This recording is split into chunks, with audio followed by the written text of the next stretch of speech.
सब शिष्यगण गुरु जी के साथ जा रहे हैं। और गुरु जी की विशेषता थी कि गुरु जी जो है अपने वाणी से कम और व्यवहार से ज़्यादा शिक्षा दिया करते थे। हर व्यक्ति के शिक्षा देने के अलग अलग तरीके। तो यहीं पर देखते हैं कि सब शिष्य पीछे लगे हुए हैं, गुरु जी आगे आगे चल रहे हैं। और रास्ते में क्या हम देखते हैं कि गड्ढा है और गड्ढा में बिच्छी गिर गया है। गुरु जी उसको निकालना चाहते हैं, हाथ जैसे ही डालें बिच्छी ने क्या कर दिया, डंक मार दिया, लहू आ गया। गुरु जी को तकलीफ हुआ, पीड़ा हुआ। पुनः गुरु जी ने प्रयास किया, दूसरे बार डंक मार दिए, फिर तकलीफ हुआ, तीसरे बार प्रयास किया। ऐसे ही करते करते 40-50 बार डंक मार दिए। सब शिष्य घेर लिए गुरु जी को और बोलते हैं, गुरु जी ये बिच्छी है, ये आपको बार बार डंक मार रहा है। एक बार के डंक मारने मात्र से व्यक्ति को इतना पीड़ा होती माना प्राण निकल जाए। और आप बार बार हाथ क्यों डाल रहे हैं? वो जितने बार आप हाथ डाल रहे हैं उतने बार ये आपको डंक मार रहा है। गुरु जी कहते हैं, संत महात्मा कहते हैं, बेटा बिच्छी का स्वभाव है डंक मारना, आदत है ना। जब वो अपना आदत नहीं छोड़ पा रहे हैं, अपना स्वभाव नहीं छोड़ पा रहा है, तो हम तो संत है ना, साधक है। हमें तो जो है गिरे को उठाने की आदत है। जो बुरे मार्ग में चल गए उसे सत्मार्ग में चल के दिखाने के लिए प्रेरणा देने की आदत है। जब वो अपना स्वाभाविक गुण नहीं छोड़ पा रहा है तो हम क्यों छोड़ें? तो ऐसे ही यहाँ भी आप भगवत में आए हैं, जिनकी जो आदत है वो सब पड़े हैं। कोई बुरे आदत करने वाला लगा हुआ है, आप सतमार्ग में अवसर मिला है श्रीमद् भागवत का। ये भागवत की कथा जो जीवन बदलने वाली कथा है। जिसने भी इस भगवत कथा का रसपान किया, समझा इस कथा के मर्म को, उसके जीवन पूरी तरीके से बदल गया। आपको आश्चर्य लगेगा। अभी तक मैं हमेशा प्रत्येक दिन अपने बारे में बताया करता था। एक प्रसंग, कुंदरू गांव में भागवत हो रहा था। स्टेटस में भागवत में उन्होंने देखा और उनके परिवार के सदस्यगण पात्र निभा रहे हैं, उनके सब रिश्तेदार नृत्य कर रहे हैं। तो वो लड़का बैठे बैठे एमपी से विचार करता है, मुझे कब जाने का अवसर मिलेगा, कब मैं उस भागवत का हिस्सा बन पाऊं। जैसे तैसे ईश्वरी कृपा एमपी से आता है। उस विपरीत परिस्थिति, करोड़ों काल की स्थिति, पैदल पैदल एमपी से आते हैं, ठीक है। और आने के बाद एक भागवत में उन्हें शामिल होने का अवसर मिलता है। सुंदर वो भागवत में शामिल होता है। पुनः भागवत की मर्म, भागवत की कथा की महत्ता को जानते गया। उनके अंदर में तीव्र इच्छा होती कि परमात्मा आप कृपा निधान है, कृपा करने वाले हैं, मेरे जीवन को आपने बदली है, ऐसा कोई व्यवस्थित कार्य कर दें जिससे मैं भी श्रीमद् भागवत महापुराण करा पाऊँ। क्योंकि उन्होंने अपने गुरु जी से एक बात सुना था कि भागवत करवाने के लिए न धन संपदा लगता है, न कुछ नहीं, केवल और केवल आपके पुण्य और राधा रानी की कृपा। राधा रानी की कृपा हो गई तो दिन रात राधा रानी को मनाते थे और गुरु के प्रति समर्पण भाव के साथ इच्छा व्यक्त करते थे कि ईश्वर मुझे अवसर दे। कोरोना काल की विपरीत परिस्थिति में परमात्मा ने अवसर दिया। उनके पिताजी के नैमित्तिक श्राद्ध के समय बहुत ही अल्प आयु में, उस समय उनका 18 वर्ष भी पूरा नहीं हुआ था, लगभग 16-17 वर्ष के बालक, वो जो है भगवत की रचना करी। और भगवत रचना के बाद कल गीता ज्ञान होना है। उस गीता ज्ञान के दिन उनने दीक्षा प्राप्त करी, शिष्य बना और निरंतर एक निश्चित भूमि में जहाँ स्वयंभू माता रानी की मूर्ति की प्रतिस्थापना है, वहाँ अपने गुरु जी के साथ रहना प्रारंभ किए और निरंतर एक से बढ़कर एक मूर्तियां बनाना प्रारंभ किए। आप लोग गए होंगे तो देखे होंगे बहुत सी मूर्तियां बनी है एक स्थान में जहाँ 4 साल पहले कुछ नहीं थी। पिंकी बेटा, आपने देखा है मूर्तियां? तो ये कथा किसकी है, किसके बारे में बता रहे हैं? अभी आए हो भगवान? हाँ, किसके? भुवनेश्वर। बहुत से प्रेम से भागवत भगवान की जय। ये सस्पेंस जो बना है वो भुवनेश्वर की कथा है। वो एमपी में था, उस समय उन्हें तीव्र इच्छा होती थी कि मैं इस कथा सुनने को अवसर मिले। कोरोना काल चला, लॉकडाउन चला, तो एमपी से पैदल आए, जान बचा के जैसे तैसे पहुंचे। और यहाँ आने के बाद भागवत में संगत में रहते गए भगवान की माया देखिए। उनके पिताजी के देहावसान के बाद उनके गांव शुंगेरा में भागवत हुआ, दीक्षा लिए। और आप देखिए रणबौर कुंज धामाश्रम में जितनी भी मूर्तियां बनी हैं वो सब भुवनेश्वर के द्वारा बना। तो जीवन बदलने वाली कथा कैसे? इस कथा लाइन में आने से पहले उनका जीवन बिल्कुल विपरीत था, कुमार्ग में था, कली काल के पूर्ण प्रभाव में था। और आज शतयुग में पहुंच गए। उनके लिए उनकी दुनिया है रणबौर कुंज धाम। घर से मंदिर, मंदिर से घर, और कहीं जाते हैं तो भागवत में 10 दिन। तो 10 दिन भागवत करते करते करते करते वो बहुत जगह यात्राएं कर रहे हैं, बहुत लोगों से परिचय बढ़ा रहे हैं। उनके जितने साथी गण वो पूछते हैं कि आप दिन रात स्टेटस डालते हो, यहाँ गए हैं, वहाँ गए हैं, वहाँ गए, तो आप मूर्ति कम बनाते हो? अब विचार कीजिए, सत्संग चल ही रहा है, मूर्ति बन रहा है। अभी भी गिरपुरी भागवत से वापस आया बैकुंठ भागवत, दोनों के बीच होली का उत्सव था। और उस बीच में जो समय मिला 2-3 दिन, उसमें कर्मा माता के रंग रोगन कर दिए और वापस आप गए। तो कर्मा जयंती में बाकी लोग स्टेटस डाले वॉलपेपर को, और हमने स्टेटस क्या डाला? अपने मंदिर में जो कर्मा माता की प्रतिमा बनी उसको। तो ये अवसर मिलता है ईश्वर की कृपा। उनकी जब कृपा होती है तो जीवन में सारे के सारे कार्य व्यवस्थित रूप से बनते हैं। इसलिए हमारा कर्तव्य होता है कि हम जो है कथा का श्रवण करते हैं तो उसे जीवन में उतारे भी, सब लाभ होता है। ऐसे ही निर्मला के पति सतीश देशमुख जी निरंतर मंदिर जाते हैं, नित्य महादेव में जल चढ़ाते हैं। उसका परिणाम उनका चित्त जो है शांत रखता है।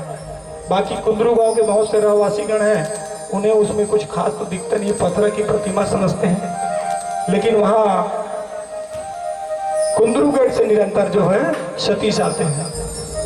और सतीश कौन? मेरे मित्र क्लासमेट ललित देशमुख के छोटे भाई। ललित देशमुख कौन? पहली बार गरुड़ पुराण मैंने ललित देशमुख के फोटो के समक्ष किया और देखा तो रोंगटे खड़े हुए।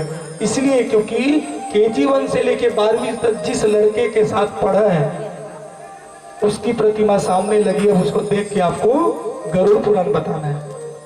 आंटी को, पूरे परिवार के एक सदस्यों को देख देख के बताना है। वहां से जीवन बदला।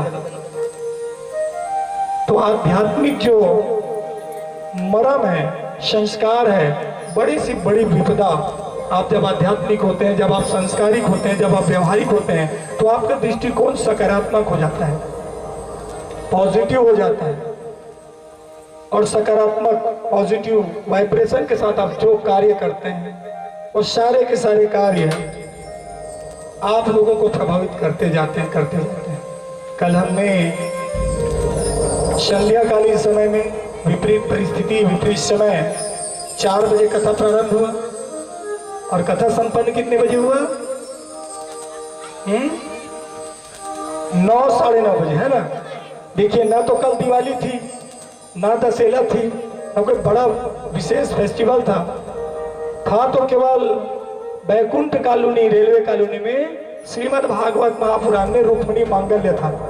आपने वहां से बैठे बैठे क्या देखा है? आसमान में आतिशबाजी। लोगों को समझ नहीं आ रहा है, शादी की लगन तो को नहीं चलते, आतिशबाजी कैसे? तो कुछ लोग बताते हुए कर रहे हैं कि रणबौर कुंज धाम आश्रम के जो भी सत्संग प्रेमी हैं, कुम्हारी गांव से जो संकीर्तन में आई हुई माताएं हैं, इतने भव्यात्मक रूप से श्रीमद् भागवत महापुराण रेलवे कॉलोनी में हो रहा है और उसी में रुक्मिणी मांगल्य की आतिशबाजी है। आपस में चर्चा होना शुरू हो गया। कुछ लोग फोन करके पूछ रहे हैं कि ये आतिशबाजी आकर आसमान में हो रहा, तो आप लोग तो बोलते हो अभी कोई विवाह का लग्न नहीं, तो ये विवाह क्या? तो ये विवाह हम इंसानों के लिए लग्न और मुहूर्त लगता है, लेकिन ईश्वर के विवाह के लिए कोई लग्न मुहूर्त नहीं। जिस दिन वो मंडप में खड़े हो जाएं, उस दिन जो है लग्न बन जाता है। और कल हमने विवाह देखा और उसके बाद इतने थक गए सब, विवाह के बाद आराम करते हैं ना, इतने थक गए सब, क्योंकि 1 बजे 1:30 बजे सब सोए हैं अपने अपने घर में, इसलिए आने में थोड़ा सा समय लगेगा। और यहीं पर शंबरासुर नाम का दैत्य, अब हम आते हैं कथा में। सुखदेव जी महाराज जो है राजा परीक्षित को कहते हैं शंबरासुर नाम का दैत्य, जो कि मायावी विद्या में निपुण था। और वहीं पर वही आकाशवाणी जो कंस के समय में हुई थी, कंस के समय में हुई थी ना आकाशवाणी, वो तो अपनी बहन को बहुत प्रेम करता था, लेकिन आकाशवाणी हुई कि इतना लाड प्यार प्रेम जिस बहन के लिए कर रहे हो, उसी बहन के गर्भस्थ अष्टम शिशु से तुम्हारी मृत्यु निश्चित है। वही आकाशवाणी शंबरासुर के यहां होता है कि कृष्ण और रुक्मिणी के नवजात शिशु से तुम्हारी मृत्यु निश्चित है। अब विचार करिए, बात तो दोनों एक ही है, लेकिन शंबरासुर विचार करता है कि जो गलती कंस ने किया वो मैं नहीं करूंगा। कंस ने क्या गलती की? कंस ने किसी को भेजते रहा, उसको मारने के लिए भेजा, इसको मारने के लिए भेजा, इसको मारने के लिए भेजा, हर बार समाचार सुनते रहा। तो वो कहता है मैं तो आर या पार करूंगा, मैं खुद ही जाऊंगा, मर जाऊंगा या मार दूंगा, लेकिन इंतजार नहीं करूंगा। कुछ लोग होते ना स्ट्रेट फॉरवर्ड, बोलते महाराज जी हम तो थोकन गुठियाए लाते, सीधा बात करता, ये तिक बात करे नहीं, आप कैसे कर सकते? सीधा बात, इधर उधर का दुनिया भर का आधा घंटा बात करने से मतलब नहीं, उससे अच्छा है 2 मिनट बात करो, सटीक बात करो। ऐसे ही शंबरासुर जो है वो इंतजार करते बैठे हैं, और यहाँ पर नारद जी विचार कर रहे हैं इस देव कार्य के निमित्त जब तक हम सभी देवताओं को एकत्रित न करें और एकत्रित करके कामदेव के पास न जाए, और कामदेव के पास जाकर भोले भंडारी शंकर भगवान जो तपस्यारत है, समाधिरत है, उनके समाधि को तपस्या को भंग न करे, तब तक रुक्मिणी और कृष्ण के यहाँ शिशु होने से रहे। क्योंकि नियति ने, प्रारब्ध ने ऐसा बना के रखा है कि इसमें सबका आपस में जुड़ाव है, कामदेव का, शंकर भगवान का और सभी देवी देवताओं का। तो इसमें सूत्रधार बनते हैं नारद जी, और नारद जी आपके बैकुंठ पुनः वीणा बजाते हुए आ रहे हैं, सबको एकत्रित कर रहे हैं, सभी देवताओं को, कि आप सब जो है एक साथ देव कार्य के लिए एकत्रित हों। क्योंकि हम जब एक साथ एकत्रित होते हैं तो निश्चित रूप से ना चाहते हुए व्यक्ति को बात मानना पड़ता है। आज भी देखते ना, सब जन सकला के एक जगह चलते थे और जहाँ कौन प्रशंसा करते, कौशल भैया आप कर सकते हो, वैक्सीन के काम लेती थी बना सकते हो, आप कर सकते हो, कौशल भैया आप बैठो, बैठना पड़ा कि नहीं बेगा सब, बैठना पड़ा कि नहीं?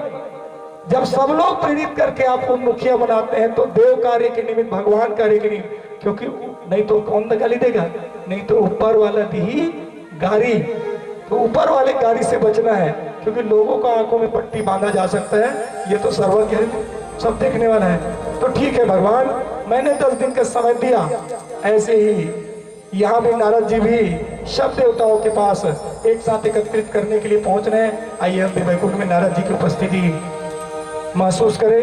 प्रेम से बोले भागवत भगवान की जय।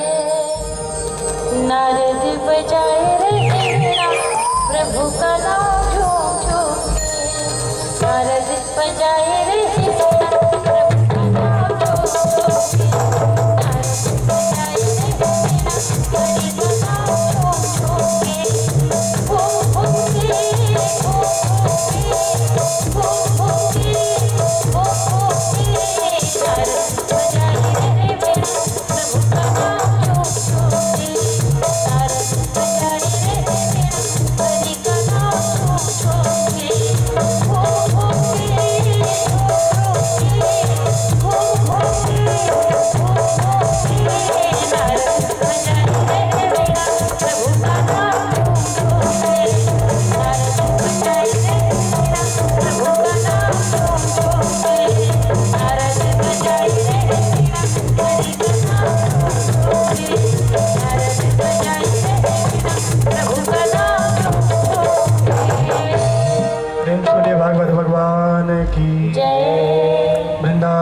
बिहारी लाल की।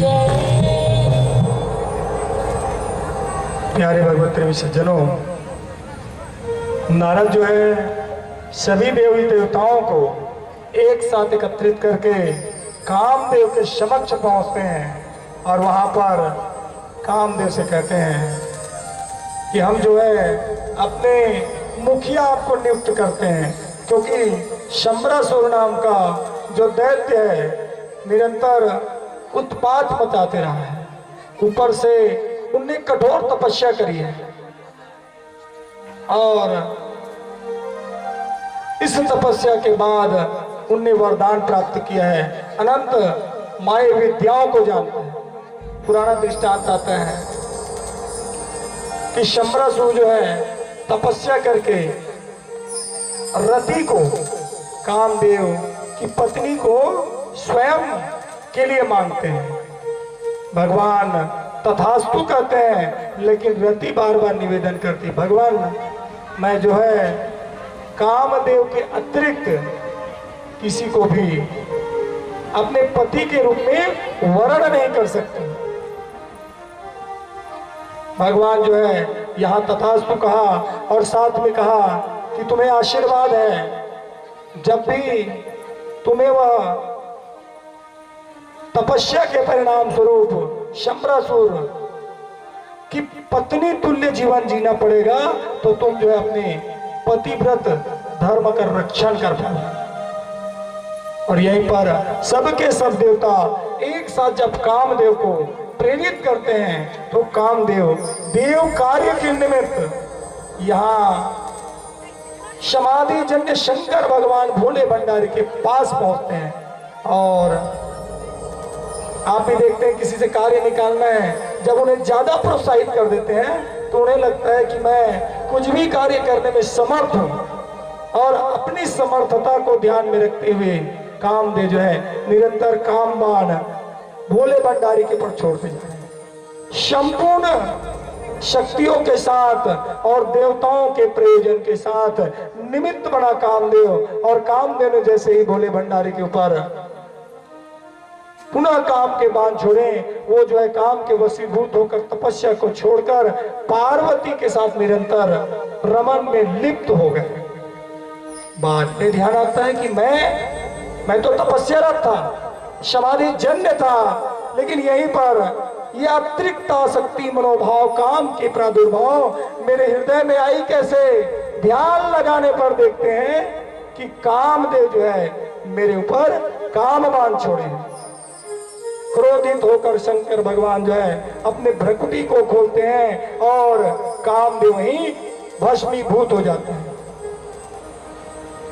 इधर कामदेव का भस्मीभूत होना हुआ और उधर रति जो है हाथ जोड़कर शंकर भगवान को कहती, भगवान आप सर्वज्ञ हैं, आप सब जानने वाले हैं।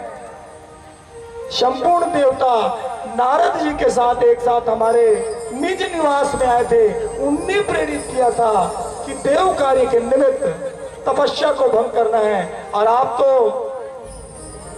तो जो है सब चीज जानने के बाद मेरे पति को ही भस्मीभूत कर दिए, अब मैं उनके बगैर कैसे रहूंगी। शंकर भगवान पुनः शंबरासुर के उस तपस्या वाली बात को कहते हैं कि शंबरासुर एक समय दैत्य निरंतर तपस्यारत था और उनने तुम्हें अपनी पत्नी प्राप्ति के लिए कामनाएं की हैं, तो तुम जो है शंबरासुर के यहाँ रसोई गृह में कार्य करने वाली बन गई। और साथ में शंबरासुर जो मायावी विद्या जानते हैं उससे तुम कुछ ज्यादा मायावी विद्या जानोगी, ये मेरा आशीर्वाद है, जिससे तुम जो है अपने पतिव्रत धर्म का रक्षण भी कर पाओगे। और साथ में तुम्हारा पति श्री कृष्ण और रुक्मिणी के प्रथम पुत्र के रूप में जन्म लेगा। इतना जानने के बाद रति जो है भोले भंडारी को प्रणाम करती है, कहती हैं भगवान आप कृपालु हो, दयालु हो, आपने कृपा करी, अब मैं जो है आपके आज्ञा का पालन करती हूँ। और वो जो है शंबरासुर के यहाँ कार्य में लग गई, रसोई गृह में कार्य करती थी, और शंबरासुर उनके आने से अतिरिक्त प्रसन्नता का मनोभाव बढ़ा रहता है। अभी आता है समय रुक्मणी और श्री कृष्ण के यहाँ बालक के प्रागट्य का। इधर से भगवान का आशीर्वाद हुआ और वहां बीजारोपण हुआ।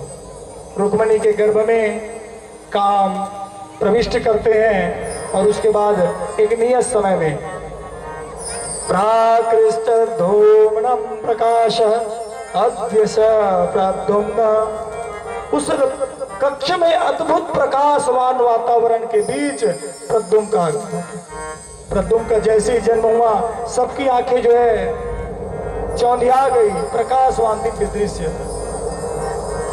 प्रद्युम्न जो है अपने पिताजी से भी ज्यादा यानी श्री कृष्ण से भी ज्यादा आकर्षक व्यक्तित्व के धनी थे। संपूर्ण कला और माया प्रारब्ध ने कहा था कि वो जानकार होंगे। तो जो हम जन्म कुंडली बनाते हैं उसमें लिखा रहता है कि ये अमुक बालक आने वाले भविष्य में ये कार्य करते हैं। तो ईश्वर जो है, प्रकृति जो है, परमात्मा जो है आपको घुमा फिरा के वहीं लेके पहुंचा देती है जो आपको बनना हो। हमारी समस्या क्या होती है कि हम जो है अपने हिसाब से बच्चों को बनाना चाहते हैं। ठीक है, प्रकृति ने, परमात्मा जो परम पिता है वो पहले से डिजाइन करके रखा है कि वो बालक जो है ये बनेगा।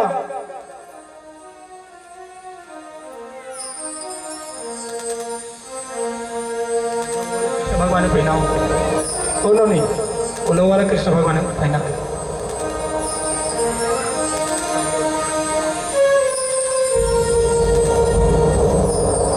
हमारी समस्या होती है कि हम जो है अपने हिसाब से बनाना चाहते हैं। ये वाला कृष्ण भगवान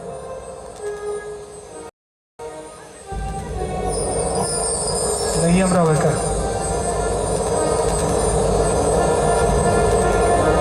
प्रेम से कृष्ण भगवान की जय। काली भरो समय है घो आप पहना देवे। ठीक है,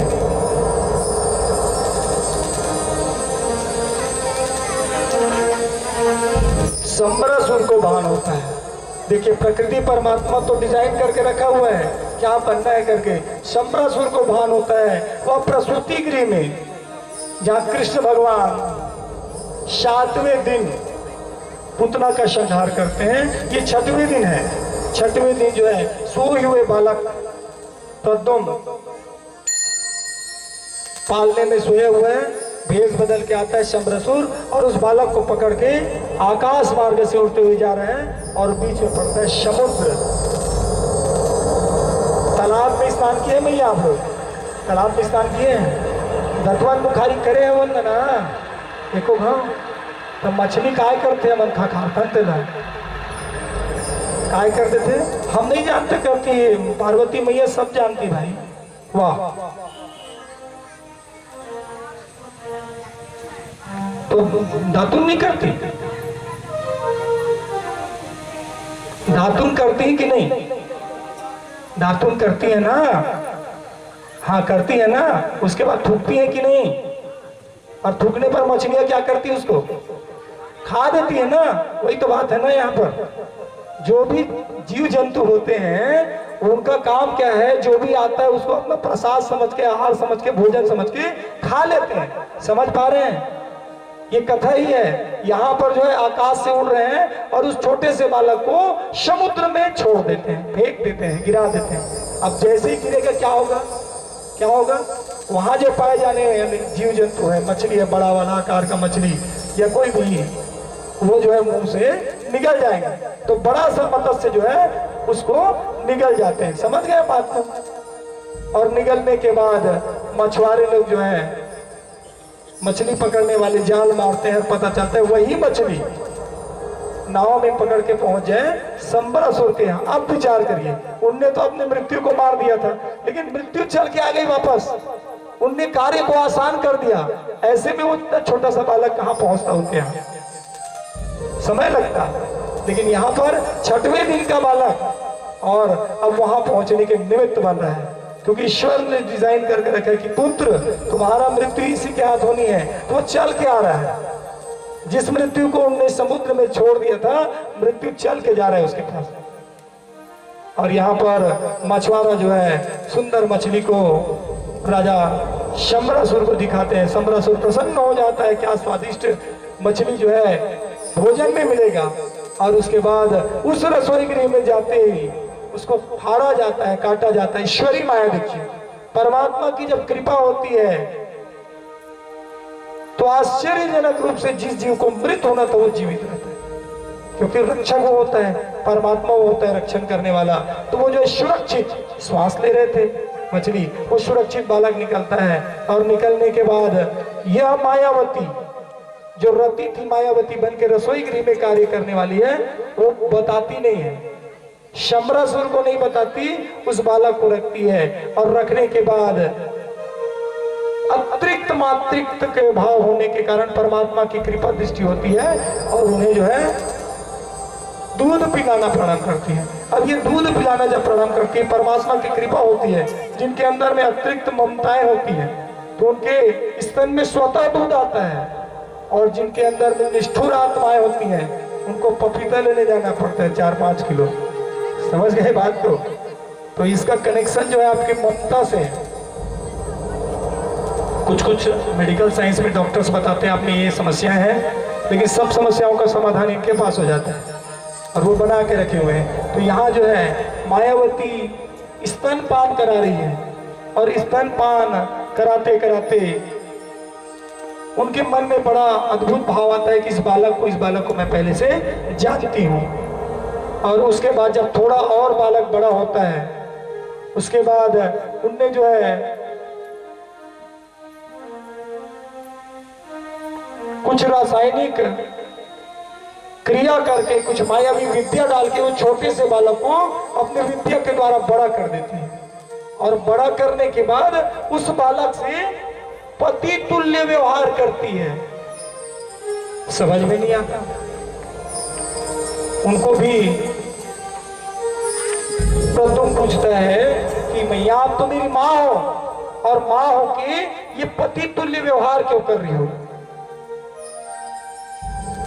मायावती कहती मुझे भान नहीं, मुझे तुम्हारे प्रति अपनापन का मनोभाव जागृत होता है, इसलिए जो है मुझे विवश होके मैं अपने ऊपर नियंत्रण नहीं कर पाई और इसलिए व्यवहार कर।